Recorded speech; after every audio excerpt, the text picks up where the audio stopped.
48,000 non-citizens just bought Australian homes, backed by your taxes. Housing Australia confirmed it. The noticer blew it wide open. Senator Hanson said it plainly. Foreigners who aren't citizens should not be buying our homes. And mate, the country agrees. This is the bit that gets me. While those 48,000 permanent residents were snapping up properties through the government's 5% deposit scheme, Housing Minister Claire O'Neill stood at a podium celebrating the courage of asylum seekers. The housing crisis you're drowning in? Not a word. Let's look at the numbers.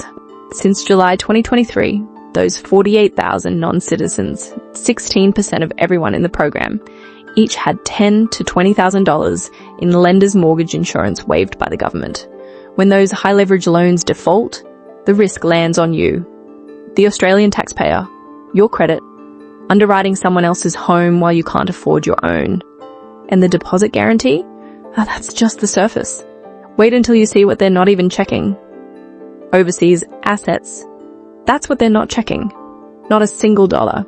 The official eligibility rules from Housing Australia and every state revenue office, Western Australia, Queensland, Victoria, are spelled out in black and white. To qualify for the first home guarantee or any first homeowner grant, you just need to prove you haven't owned property in Australia in the past 10 years. That's the entire bar. No global wealth means test. No requirement to declare properties in Mumbai, London, Shanghai, or anywhere else on earth. Let me paint you a picture. On one side, a young Aussie couple, both working full-time, paying tax for a decade, scraping together every spare dollar, and they still can't crack the 20% deposit. On the other side, a non-citizen who just landed with a property portfolio worth $350,000 in Hyderabad, or 2 luxury flats in London pulling thousands in rent every single month.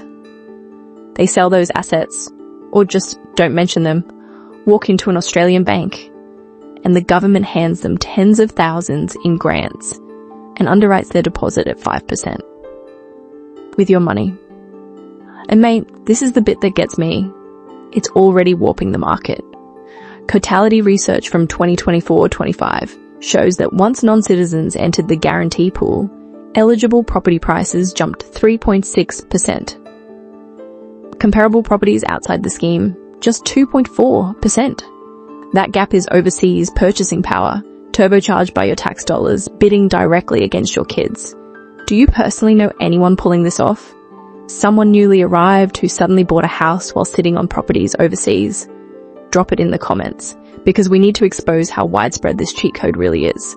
Now you might be thinking, at least getting the residency status to unlock all this must be difficult. Mate, it's a speed run. Right now, 2.98 million temporary visa holders are sitting inside Australia. That number comes straight from the Department of Home Affairs, December 2025. Every single one of them a potential applicant for permanent residency.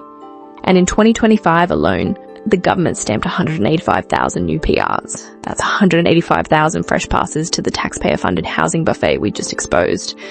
So let me walk you through the speed run. 3 routes, 0 loyalty checks. Route 1, the freebie.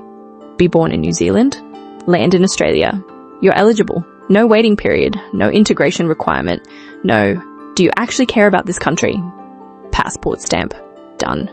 Route 2, the express lane. Claim asylum or score a job on the skills shortage list. According to migration data analysis, roughly 27,000 people, about 15% of all new PRs, came through these fast-track channels last year. No integration buffer, no meaningful English requirement. Nobody asks whether you respect the institutions whose benefits you're about to drain. You fill out the right forms, you're through. Route 3, the grind. The classic student to work visa pipeline. 4 years. Not 4 years contributing to a community. 4 years of bureaucratic box ticking. And the second that PR stamp hits your file, instant unlock. First home guarantee. Your tax dollars backing their deposit. 3 routes. 250,000 new players entering the game every single year. Competing for the same houses you've been priced out of since your mid-20s. But mate, this is the bit that gets me. This goes so much deeper than houses. When an entire generation can't afford a home, they don't start families. Birth rates collapse, communities hollow out, And both major parties have watched this unfold, quietly, deliberately, for over 20 years. July 2000. John Howard, Liberal Prime Minister, opens the first homeowner grant to permanent residents, non-citizens, handed taxpayer cash to buy Australian homes. That was the starting gun. Now, but fast forward 23 years. July 2023, Anthony Albanese, Labor, doesn't just keep Howard's playbook, he turbocharges it. Opens the 5% deposit guarantee to PRs. Waives tens of thousands in lenders' mortgage insurance.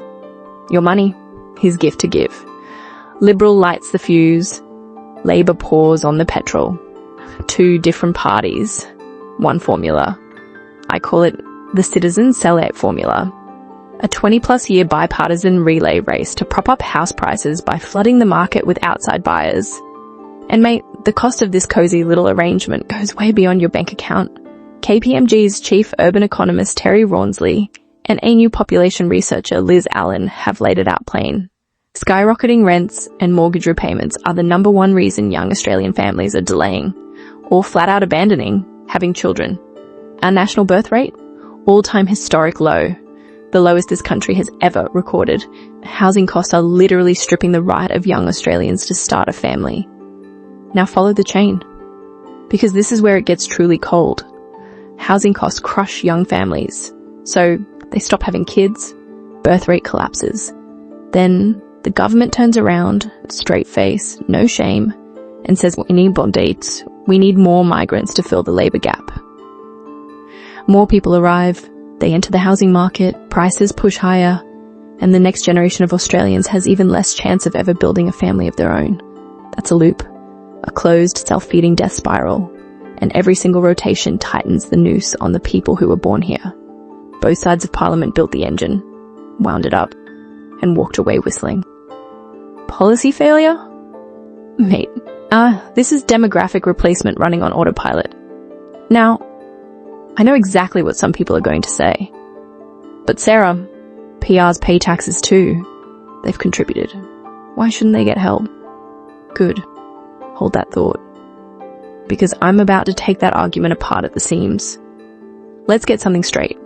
Living here and paying taxes gives you the right to live here, to buy property on the open market. Full stop. But it does not, will never hand you a ticket to a fund built by citizens, for citizens. Here's the question that kills this argument dead. You've been here 20 years. You love this country. So why haven't you become a citizen? What's stopping you? One foot out the door. That's what. You want the safety net without the allegiance, the privileges of belonging without actually belonging. Mate, that's your choice. But you don't get to keep that door propped open and then reach into the pockets of people who slammed it shut and said, this is home. No backup plan. Forever. So here's what needs to happen. Stop handing taxpayer-funded housing grants and deposit guarantees to non-citizens. Restrict residential land sales to foreign buyers. Cut demand at the source before an entire generation is locked out of their own country. The citizen sellout formula ends when enough of us say it ends. If this video gave you the words you've been searching for, share it with every taxpayer still kept in the dark. Subscribe. This fight is just getting started and they are banking on your silence.